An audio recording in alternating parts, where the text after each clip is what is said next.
Count करना है, and then second को, थर्ड को, फोर्थ, ऐसे करके अपना फिर में काउंट करना है, ठीक। काउंट करने के बाद हमको क्या करना है। Hello my dear all friends, welcome back to my YouTube channel that is Patel MLT। देखिए आज के लेक्चर में हम जानने वाले हैं कि रेटिकुलोसाइट काउंट कैसे करते हैं, ठीक, और उसको काउंट करने के लिए हम किस स्टेन का यूज़ करते हैं, ठीक। तो देखिए जनरली हम जो रेटिकुलोसाइट काउंट करते हैं तो उसके लिए हम जो मोस्ट कॉमनली यूज होती है हम सुप्रावाइटल स्टेन का यूज करते हैं, ठीक है।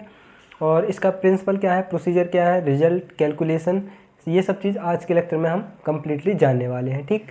तो और इसके पहले जो रेटिकुलोसाइट सेल्स क्या होती हैं, इनका क्लिनिकल सिग्निफिकेंस, कि इसको क्यों करते हैं, रेटिकुलोसाइट काउंट हम क्यों करते हैं, ये सब चीज़ हमने एक रेटिकुलोसाइट काउंट के पार्ट 1 में कम्प्लीटली पढ़ लिया है और जान लिया है, ठीक।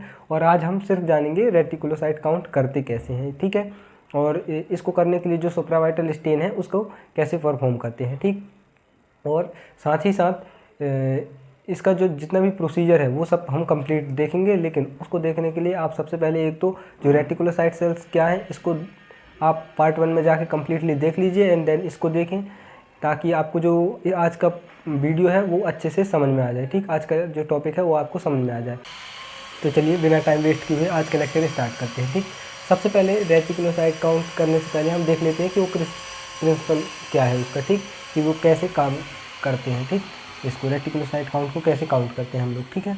देखिए प्रिंसिपल पर लिखा हुआ है blood is mixed with blood is allowed to penetrate the cells, ठीक। देखिए क्या होता है जब हम ब्लड को स्टेन के साथ मिक्स करते हैं तो जो स्टेन रहती है, ठीक, जो डाई रहती है, कलर रहती है, वो सेल के अंदर पेनिट्रेट होते हैं, ठीक। कौन से सेल, रेटिकुलोसाइट सेल्स के अंदर पेनिट्रेट होते हैं, मतलब प्रवेश हो जाते हैं, मतलब उसके अंदर चले जाते हैं, ठीक। और सेल के अंदर फिर देखिए क्या होता है, आगे लिखा है the RNA in the cell is stain as dark blue colour. तो जब वो स्टेन जो कलर है वो सेल के अंदर जाता है तो सेल के अंदर मैंने बताया था कि रेटिकुलोसाइट जो सेल्स हैं उनके अंदर RNA प्रेजेंट होता है, ठीक। तो वो RNA जो होता है वो डार्क ब्लू कलर का कलर हो जाता है, ठीक है। देखिए ये रेटिकुलोसाइट सेल्स ऐसे होती थी और इसके बीच में मैंने बताया था RNA होता है, ठीक। पार्ट 1 में मैंने बता दिया है, आप देख लीजिएगा एक बार उसको अच्छे से, ठीक। यहाँ पर RNA प्रेजेंट होता है। अब जब हम स्टेन ब्लड के साथ मिक्स करेंगे स्टेन को तो ये स्टेन सेल के अंदर जाएगी और जो RNA प्रेजेंट रहेगा उसको कलर कर देगी। कैसा कलर करेगी वो, डार्क ब्लू कलर का, ओके, ठीक।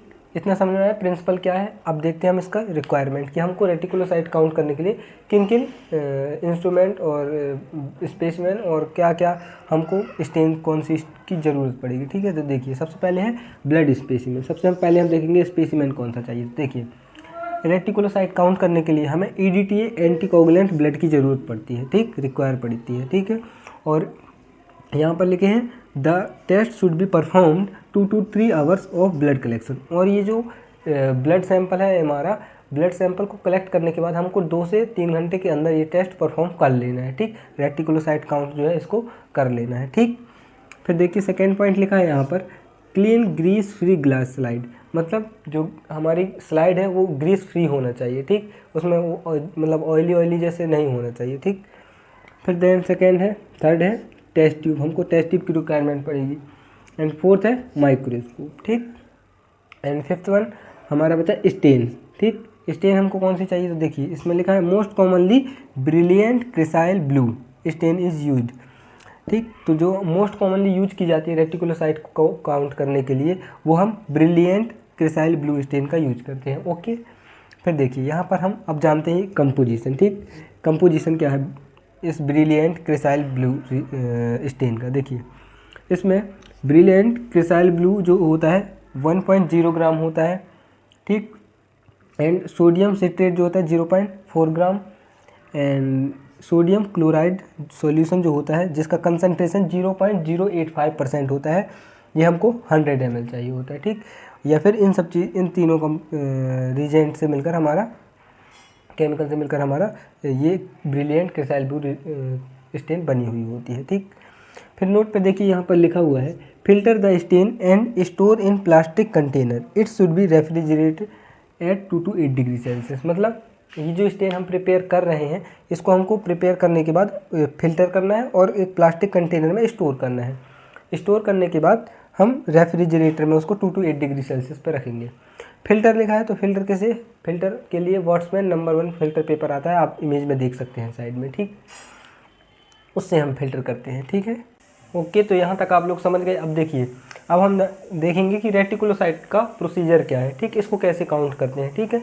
इसको बहुत ध्यान से देखिए इसमें सबसे पहले क्या लिखा है, filter a small amount of stain in a test tube. तो देखिए जो हमने स्टेन प्रिपेयर किया था उसको सबसे पहले हम क्या करेंगे, फिल्टर करेंगे, ठीक, उसका कुछ अमाउंट में उसको फिल्टर कर लेंगे टेस्ट ट्यूब के अंदर, ठीक। फिर उसके बाद क्या करेंगे, जैसे मान लीजिए ये एक टेस्ट ट्यूब है, इसमें हमने फिल्टर स्टेन रखा है, ठीक, फिल्टर स्टेन, ठीक। अब क्या करेंगे, इस फिल्टर स्टेन से हम 2 ड्रॉप क्या करेंगे, 2 ड्रॉप फिल्टरेड स्टेन को इस दूसरी ट्यूब में डालेंगे, ठीक। लिखा है ना यहाँ, add 2 drop of blood and 2 drop of stain by using separated Pasteur pipette. तो सेपरेटेड पॉइस्चर मतलब जो पॉइस्चर पिपेट होती है उसकी हेल्प से हम क्या करेंगे, इस फिल्टर स्टेन को 2 ड्रॉप इस नई टेस्ट ट्यूब में डालेंगे एंड 2 ड्रॉप हम यहाँ से क्या डालेंगे, ये ब्लड स्पेसिमेन, ठीक, ब्लड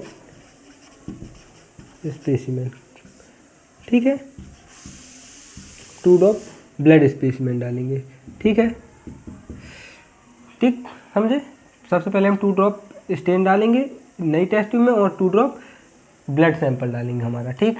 फिर क्या करेंगे, इसको अच्छी तरह से मिक्स करेंगे, ठीक, लिखा है मिक्स इट थ्रूली, मतलब उसको अच्छी तरह मिक्स करना है, ठीक। फिर क्या लिखा है, cover the tube with rubber cap and keep it as it for 15 to 30 minutes, ठीक। फिर इसके बाद हम क्या करेंगे, ये जो हमारी ट्यूब है इसको कैप करेंगे रबर कैप्स की हेल्प से, इसको ठीक कवर कर देंगे। कवर करने के बाद इसको हम 15 से 30 मिनट के लिए रख देंगे, ठीक है। फिर उसके बाद क्या करेंगे, लिखा है इसमें, take a small drop of mixture solution of blood and stain on grease free slide, ठीक। देखिए इसमें फिर क्या लिखा है कि अब एक नई स्लाइड में हम क्या करेंगे, ये स्लाइड है, ठीक है, इसमें हम क्या करेंगे, ये जो हमने प्रिपेयर किया था मिक्सचर, ठीक, इस सॉल्यूशन से हम इसका एक ड्रॉप उठाएंगे और इसमें बीच में रख देंगे स्लाइड में, ठीक। रखने के बाद हम क्या करेंगे, prepare a smear for this mixture by using spreader slide. फिर इसके बाद हम क्या करेंगे, एक और स्प्रेडर होता है हमारा, ठीक है ना, स्प्रेडर, ठीक, कुछ ऐसे आप इमेज में भी देख सकते हैं बाजू में, उसकी हेल्प से हम क्या करेंगे, इसकी स्मेयर बनाएंगे, ठीक। स्मेयर बनाने के बाद हम क्या करेंगे, इसको एयर ड्राई करेंगे स्मेयर को, ठीक। एयर ड्राई करने के बाद हम क्या करेंगे, देखिए इसमें लिखा है, first observe the slide under low power objective and locate tail portion of smear where red cells are evenly distributed. देखिए जब हमारी स्मेयर बनेगी तो वो ऐसे कुछ टंग शेप की होनी चाहिए, है ना। तो देखिए इसका जो टेल वाला पोर्शन रहता है, ये वाला पोर्शन, ठीक, यहाँ पर हम क्या करेंगे, ऑब्जर्व करेंगे, जहाँ क्यों, और टेल वाले पोर्शन पे इसलिए ही करते हैं क्योंकि यहाँ पर जो आरबीसी सेल्स रहती हैं और जो रेटिकुलोसाइट सेल्स रहती हैं वो अच्छी तरह से डिस्ट्रीब्यूटेड होती हैं, ठीक है ना। और यहाँ पर बहुत सारी आरबीसी रहेंगी, बहुत ज़्यादा रेटिकुलोसाइट सेल्स रहेंगी, तो अपन यहाँ पर काउंट नहीं कर सकते हैं, इसलिए इसके टेल वाले पोर्शन में करेंगे, ठीक। फिर देखिए नेक्स्ट है, now under oil immersion objective count both red cells as well as reticulocyte cells. इसके बाद हम 10x में सबसे पहले देखेंगे एंड देन उसके बाद हम ऑयल इमर्सन ऑब्जेक्टिव में देखेंगे। और क्या करेंगे, इसमें जो हमारी रेटिकुलोसाइट सेल्स हैं वो और रेड ब्लड सेल्स हैं वो, उन दोनों को हम इस वाले पोर्शन में काउंट करेंगे, ठीक। फिर लिखा है यहाँ पर, observe for about 15 field and count both the cells. इस जो ये वाला पार्ट रहेगा इसमें हम 15 फील्ड में काउंट करेंगे। 15 फील्ड मतलब जैसे ये स्लाइड है, ठीक है, बड़ी सी हमारी पूरी स्मेयर बनी है ऐसे टंग शेप की, एक फील्ड हम यहाँ पर कर लेंगे, दूसरा यहाँ पर, तीसरा यहाँ पर, चौथा यहाँ पर, ऐसे ऐसे ऐसे ऐसे, ठीक है ना। ऐसे ऐसे करके हमको 15 फील्ड में देखना है, माइक्रोस्कोप से देखेंगे, जब देखेंगे तो हमको एक ही फील्ड ऐसे दिखेगा, ठीक। उस एक फील्ड को हम बोलते हैं कि मतलब जब हम माइक्रोस्कोप से देखेंगे तो हमको ये ऐसे राउंड शेप में दिखेगा, उसके अंदर जितनी आरबीसी सेल्स हैं और जितने रेटिकुलोसाइट सेल्स हैं उनको हमको काउंट करना है एंड देन सेकेंड को, थर्ड को, फोर्थ, ऐसे करते करते हमको 15 फील्ड में काउंट करना है, ठीक। काउंट करने के बाद हमको क्या करना है, ये अब देखिए, अब हम इसका कैलकुलेशन देखते हैं। देखिए, तो अब क्या करेंगे, जब हम माइक्रोस्कोप में ऑब्जर्व करेंगे तो जो रेटिकुलोसाइट सेल्स रहती हैं वो हमको डार्क ब्लू कलर की दिखेंगी और जो रेड ब्लड सेल्स रहेंगी वो हमको पेल ब्लू कलर की दिखेंगी। ठीक, अब इसके कैलकुलेशन की बात किया जाए कि कैलकुलेशन कैसे करेंगे इसका, तो देखिए, जब हम जितने भी हम 15 फील्ड में रेटिकुलोसाइट सेल्स को काउंट करेंगे उनके नंबरिंग हम यहाँ पर लिख देंगे, और जो आरबीसी सेल्स को हम 15 फील्ड पर जितनी काउंट कर रहे हैं, टोटल जितनी आ रही हैं, उनको हम यहाँ नीचे लिख देंगे। ठीक, एंड देन उनको हम 100 से मल्टीप्लाई कर देंगे। ठीक, उसके बाद जो भी आंसर होगा वो हमारा यहाँ पर आ जाएगा। ठीक है, जितने भी परसेंटेज में हमारी बॉडी में रेटिकुलोसाइट सेल्स होंगी वो हमको यहाँ पर मिल जाएंगी। ठीक, आई होप आपको लेक्चर आज का समझ में आया हुआ। वीडियो पसंद आई हो तो वीडियो को लाइक कीजिए, चैनल को सब्सक्राइब कीजिए एंड बेल आइकन को जरूर प्रेस कीजिए, ताकि आगे और भी आने वाली इन्फॉर्मेटिव वीडियो आप तक जल्द से जल्द पहुँचे। Okay, thank you.